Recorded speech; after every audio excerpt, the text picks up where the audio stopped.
출근길 묵상 365 이야기 묵상 2021년 9월 12일 궁하면 통한다. 사소한 일을 놓치지 말라. 우리나라의 오래된 기업 유한양행에서 있었던 일입니다. 1930년대 무렵 제약회사의 약공급은 주로 철도를 통해서 이루어졌습니다. 그런데 급행열차가 잘 서지 않는 간이역 마을에 약품을 신속하게 공급하는 일이 문제였습니다. 그 문제를 해결하기 위해 직원들이 노력할 무렵 홍병규라는 사원이 경기상고를 졸업하고 입사하여 숙소도 없어 회사에서 숙직을 도맡아 하며 지내고 있었습니다. 1934년 어느 날 밤 해주 도립병원에서 맹장염 수술을 받은 환자가 프랑스제 혈청 주사약이 없어 죽어간다는 급한 연락을 했습니다.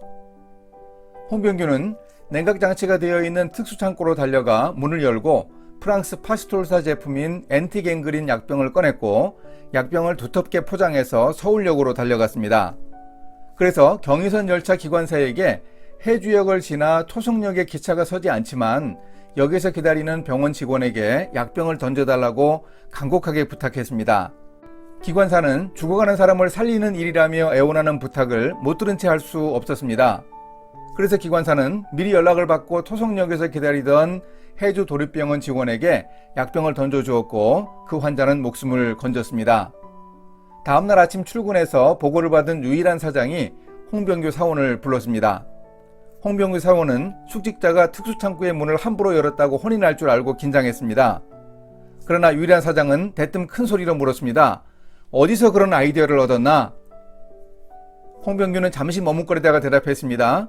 역에서 보면 열차가 역을 무사히 통과했다는 표시로 기관사가 철로 옆 깃대에 둥근 쇠고리를 던지지 않습니까? 그렇다면 열차가 정차하지 않는 간이역이라도 기관사가 약품을 던지면 전달할 수 있겠다고 생각해서 약병이 깨지지 않도록 솜을 두껍게 넣어 포장해 서울역으로 달려갔습니다. 그 말을 들은 유일한 사장이 만족스럽게 웃었습니다. 허허, 그래, 문제가 해결됐어.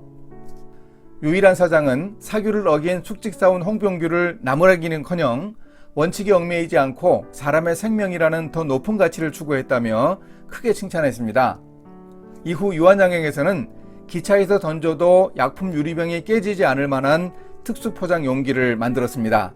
그리고 열차가 서지 않는 역 근처에 있는 병원에서 급한 약이 필요할 때는 기관사가 약품 용기를 플랫폼에 던져 약품을 전달해주는 시스템을 갖추었습니다. 홍병규는 기차역에서 기관사와 역무원이 주고받는 통표를 기억하고 자신의 일에 적용해 결국 사람의 목숨을 구하는 제약회사에 효과적 약품 전달 시스템을 제안한 셈이었습니다. 홍병규 사원은 이후에도 회사에 남아 회사 발전에 공헌했고 유한양행의 사장을 거쳐 회장이 되었습니다. 잠원 기자가 말합니다. 내가 자기의 일에 능숙한 사람을 보았느냐? 이러한 사람은 왕 앞에 설 것이요 천한 자 앞에 서지 아니하리라. 사소한 것도 놓치지 않고 관심을 가지고 바라보며 자신의 일에 적용한 사람이 능숙하게 자신의 일을 해냈습니다. 일라이어스 하우는 일하다 다쳐서 지체장애인이 되었고 실업자 신세로 전락했는데 그의 직업은 발명가였습니다. 아내가 삭바느질을 해서 생계를 유지했는데 하우는 고마운 아내를 어떻게 도와줄 수 있을지 고민했습니다. 바느질도 틀림없는 반복 작업이기에 기계화할 수 있을 것 같은데 바늘을 어떻게 활용해야 기계화 작업을 할 수 있을지 막연했습니다. 어느 날 잠을 자다가 꿈을 꾸었는데 원주민 추장이 1시간 안에 재봉 기계를 못 만들면 죽인다고 협박했습니다. 원주민들이 창을 겨누는데 창날의 앞부분에 구멍이 뚫려 있는 것이 보였습니다. 바늘의 구멍인 바늘기는 뒤쪽 끝에 있는데 앞에 구멍이 있는 것은 생각해보지 못했습니다. 일라이어스 하우는 잠에서 깬 후 바늘의 뾰족한 앞부분에 구멍을 뚫었습니다. 그래서 하우는 새로운 바늘구멍에 넣은 윗실과 실톳에 감은 밑실을 활용한 겹바느질로 재봉하는 이중 재봉 기계를 발명했습니다.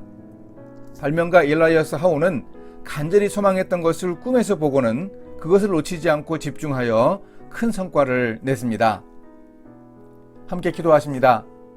하나님 아버지, 궁색하고 급한 상황에서도 노력한 사람들을 배우기 원합니다. 사소한 일상의 경험도 놓치지 않고 꿈에서 본 일에서도 아이디어를 얻으며 자신의 일을 위해 노력한 사람들을 배울 수 있게 도와주소서. 저도 능숙하게 일하는 자가 되어 장차 임할 새하늘과 새 땅에서 주님께 칭찬받을 수 있도록 도와주소서. 예수님의 이름으로 기도합니다. 아멘.